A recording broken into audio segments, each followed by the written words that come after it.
Okay, now I'm going to go into place an order. And we will start here by hitting the select task button.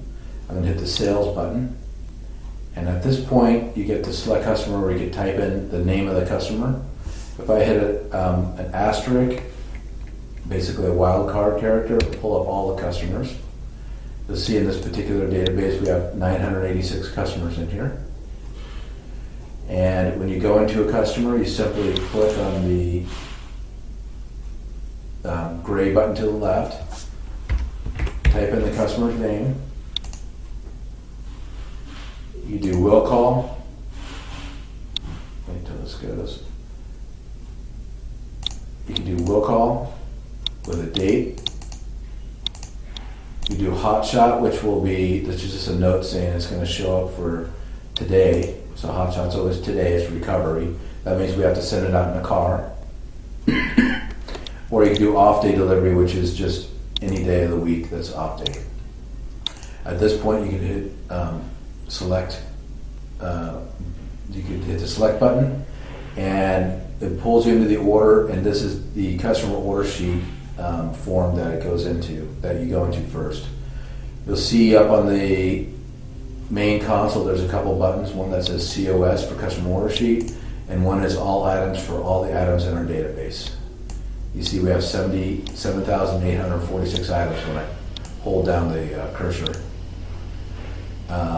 We can also do subcategories here, grocery, and search there for items.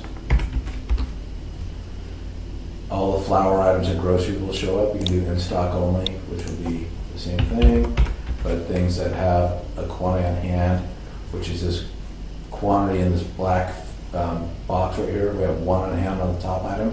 That's the quantity on hand. That basically will just show things that are on hand, and you'll see that just there will be no zeros there. And this one here is another one that's regular stock or in stock. This is showing anything that's an RS, meaning we have to have it, and if we have to go to the store, we'll get it. So we make it a regular stock, or if it's in stock and it's another designation.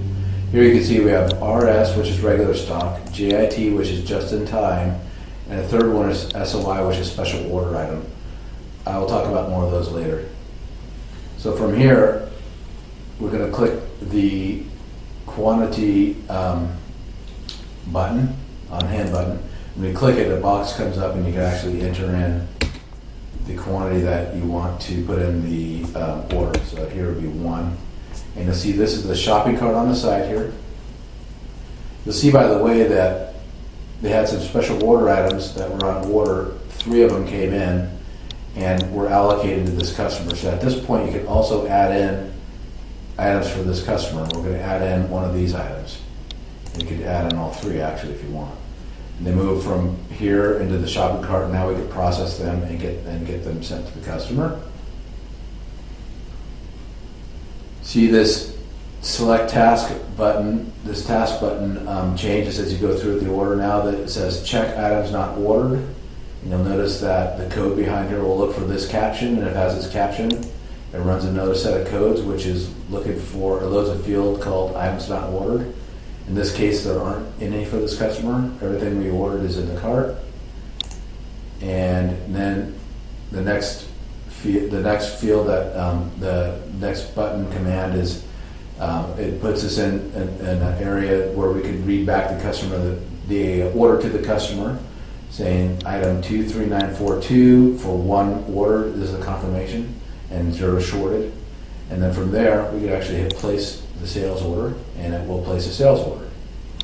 And then from there, when you hit select task and go back into sales, it'll tell you that you have one order post to post. This is the point where we actually upload the order into the main database from the local machine here.